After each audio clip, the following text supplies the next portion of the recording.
History Log 2075. Balkanized India becomes a nuclearized nightmare for the world. Written by Rakesh Krishnan Simha. The year is 2075. The Indian subcontinent has split into several medium and small warring nations. Hindu society, which once made up 80% of the population in pre-fragmented India, has now shrunk to about 350 million people, mostly confined to what used to be known as the Hindi heartland. Surrounded by powerful enemies and under constant threat from terrorism, it is now a vulnerable remnant of its former self. December 3rd, Islamic Federation unleashes deadly assault. The Islamic Federation of Hindustan, old Pakistan plus several breakaway regions from erstwhile India, activates its terror cells to set off a dozen bombs in military bases, crowded markets, and commuter trains in the Republic of Hindustan, the new successor state of India and the last refuge for Hindus from the Balkanized areas. Hundreds of innocent civilians die, and thousands more are injured. The loss to the economy is incalculable, and the stock markets are shut down. And yet Hindustan is unable to retaliate because the Islamic Federation has a powerful military with the ability to launch crippling strikes on the Hindu country. Terror attacks in Hindustan by the Islamic theocracy have not only increased in number but also in intensity, with Islamic terrorists now gaining possession of vacuum bombs and artillery shells looted from India's armories.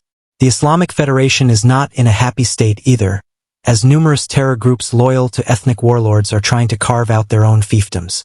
The entire subcontinent now resembles an apocalyptic battlefield, bearing a stark resemblance to Libya and Syria of the 2020s. Nuclearized Bangladesh. But the bombings are the least of Hindustan's problems. An event of greater magnitude is unfolding on its southern border. The Dravidian Confederation, comprising Tamil Nadu, Karnataka, Andhra Pradesh, and Telangana, has secretly offered to sell a dozen nuclear bombs to the Islamic Republic of Greater Bangladesh to strengthen it vis-a-vis its Hindu rival. The confederation is ruled by a coalition of Christians, Muslims, and Dravidianists and shares Greater Bangladesh's vision to splinter the Hindu heartland further into smaller units so Hindus as a society cease to exist. Greater Bangladesh has another, larger agenda. Bengali Muslims had never quite reconciled to living in India's shadows. When it became independent in 1971, Bangladesh was a small and densely crowded country, surrounded by Indian territory on three sides. The Islamists in Bangladesh wanted their version of Lebensraum, living space. Through demographic warfare, they populated India's eastern and northeastern states with illegal Muslim immigrants. Over more than a century, they had reduced the Hindus in these border areas to an insignificant minority.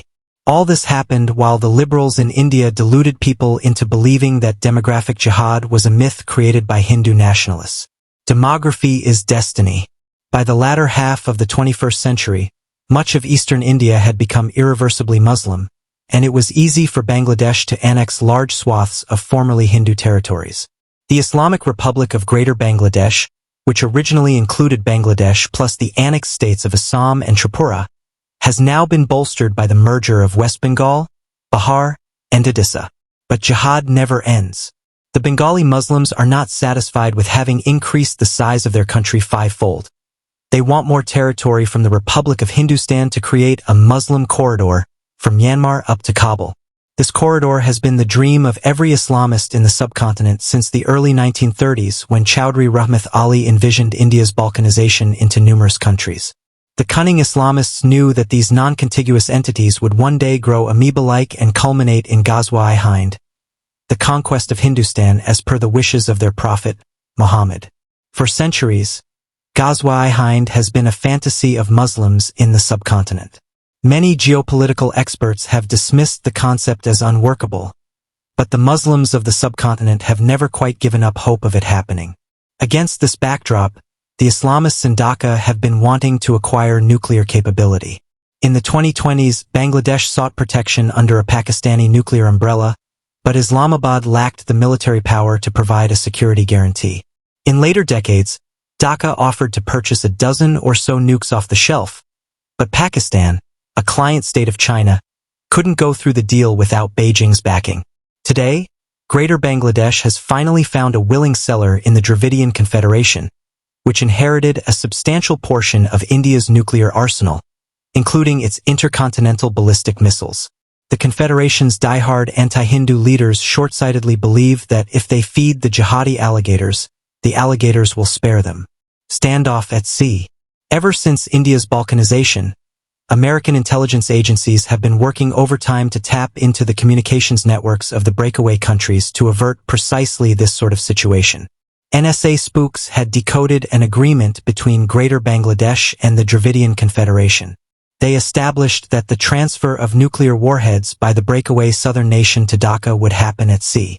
As the Greater Bangladesh Navy sails towards a rendezvous point off Chennai, where it is tasked with meeting a Dravidian Confederation container ship carrying nuclear warheads, warships of the U.S. Navy, backed up by the naval forces of Saudi Arabia, the UAE, Russia, and France, intercept the proliferating ships.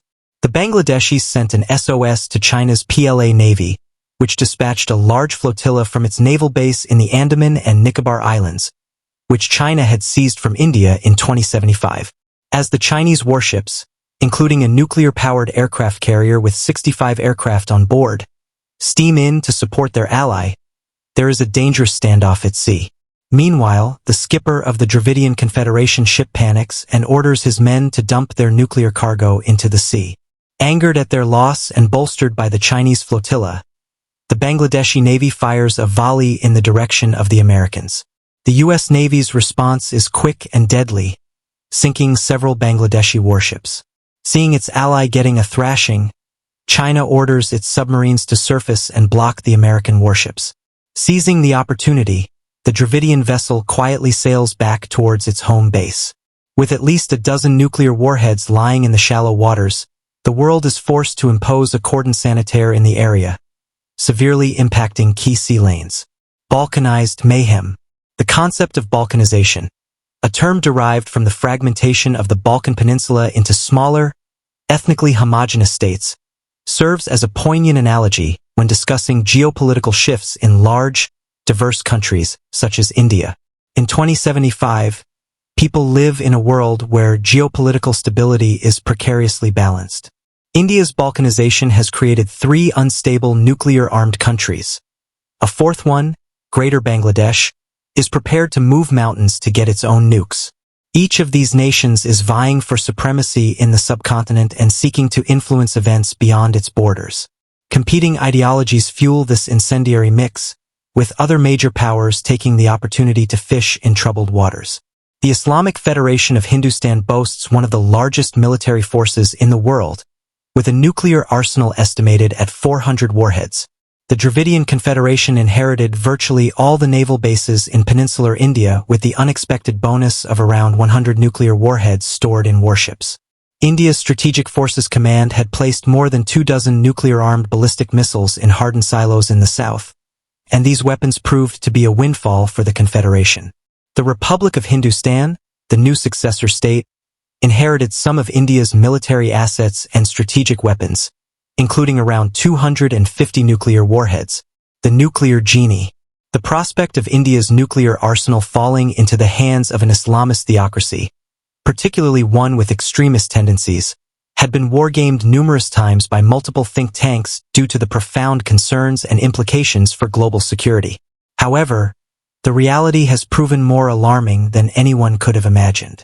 The situation is exacerbated by the fact that, for the first time in history, Islamic terrorist groups are actively seeking nuclear capability.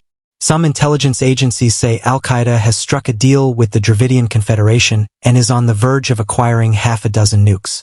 Members from various Pakistan-based terror groups, including the Tehrik-e-Taliban Pakistan, Hizbul Mujahideen, Harkat al-Mujahideen, Al-Badr, Lashkar-e-Jabbar, and Harkat al-Jihad al-Islami have been seeking compact nukes. Recently, the Malabaristan-based Popular Front, which was banned under Indian rule but is now a recognized political party with its own militia numbering over 100,000 Muslim men, announced that it would seek to build nuclear weapons. While the country is years away from achieving fissile materials, in the meantime, it has been in talks with rogue elements in the Dravidian Confederation to provide it with ballistic missiles and nuclear warheads. The Muslims of Malabaristan have for years been saying that they will avenge the demolition of the Babri Mosque at Ayodhya by targeting the Ram Temple with ballistic missiles. A nuclear arsenal in the hands of this rogue state is likely to plunge the subcontinent into total war. Regional security dilemmas. India's nuclear weapons were a cornerstone of its national security strategy, serving as both a deterrent against external threats and a key element in maintaining strategic balance in the subcontinent. But with the country splitting into several lawless and unstable constituents that actively encourage nuclear proliferation, the breakup has triggered severe security dilemmas in the region and beyond. Islamic NATO. The Islamic Federation is deeply alarmed by the shift in the nuclear balance. The acquisition of nuclear weapons by the Dravidian Confederation and the very real possibility of extremist regimes acquiring loose nukes has exacerbated existing regional tensions and led to an arms race. The country's nuclear policy, which relied heavily on maintaining a credible minimum deterrent with India, is currently under intense scrutiny, prompting Islamabad to increase its own arsenal. However, being diehard opportunists, the new thinking in Islamabad is to establish an Islamic NATO that brings together all Muslim countries under a unified military command.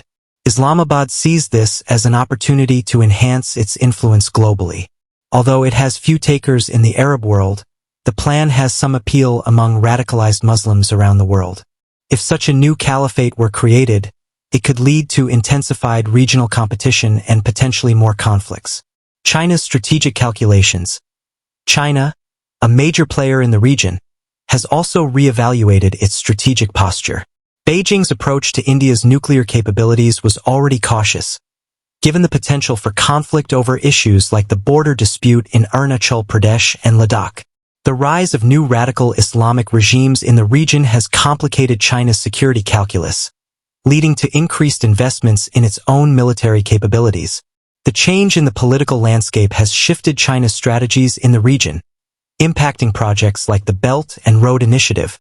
Worryingly for China, which annually sends approximately 4 million of its Muslim citizens to re-education schools, in reality, concentration camps, Uyghur separatist groups have been spotted in Islamabad, urging for Muslim nations to form an Islamic caliphate that will liberate the Uyghurs.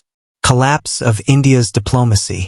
The United States had cultivated a strong partnership with India, focusing on trade, security, and counterbalancing China's influence. After India's balkanization and political reorientation of the new countries that emerged from its breakup, Washington has walked out of old alliances to realign its strategic interests in the Indo-Pacific region. Other Western nations have also reassessed their diplomatic and economic engagements with the Rump Republic of Hindustan. The erstwhile India is now an isolated, landlocked outpost of Hindus that is precariously poised on the edge of extinction. Jihadis with loose nukes. Most of the 20th century was a bilateral conflict between the US and Russia. However, both countries had robust nuclear command systems to deal with emerging threats. Things are different now. The non-proliferation regime, anchored by treaties like the Nuclear Non-Proliferation Treaty and the Comprehensive Nuclear Test Ban Treaty, relied on the stability and reliability of nuclear states to prevent the spread of nuclear weapons. The collapse of India's nuclear command has undermined these efforts. The biggest threat to the world today is from the loose nukes being desperately sought by terrorist groups. FBI surveillance of al-Qaeda communications revealed a plot to smuggle compact nuclear weapons into New York, Paris, and London. The warheads, which are being sought from the Dravidian Confederation, the Islamic Federation, and the Republic of Hindustan, will be detonated simultaneously, after which the Islamic terrorists will ask Jews to leave Israel. If their demand is not met, they will detonate nuclear bombs in more cities until the West caves in. The erstwhile India had a no first-use policy for its nuclear weapons, meaning it would only use them in retaliation to a nuclear attack. This doctrine has been abandoned in favor of a more aggressive posture by the new countries that have emerged from its ashes. The ideology of Islamist regimes emphasizes a religious narrative in national security, framing military power as a means of protecting the Muslim community both domestically and abroad. This is shifting the focus from a secular, nationalistic approach to one that prioritizes religious solidarity. Middle Eastern actors. A subcontinent dominated by Islamist regimes has opened new channels for alliances with Middle Eastern countries, altering the geopolitical landscape in the Gulf and North African regions. This has led to increased involvement from Islamic states in the region's affairs. So far, partly due to their progressive leadership and partly due to American pressure, these Muslim countries have stayed away from fishing in troubled waters, but there are radicalized elements within these countries who are pushing for these countries to come together under Islamabad or Turkey's leadership and form an Islamic caliphate. Endgame.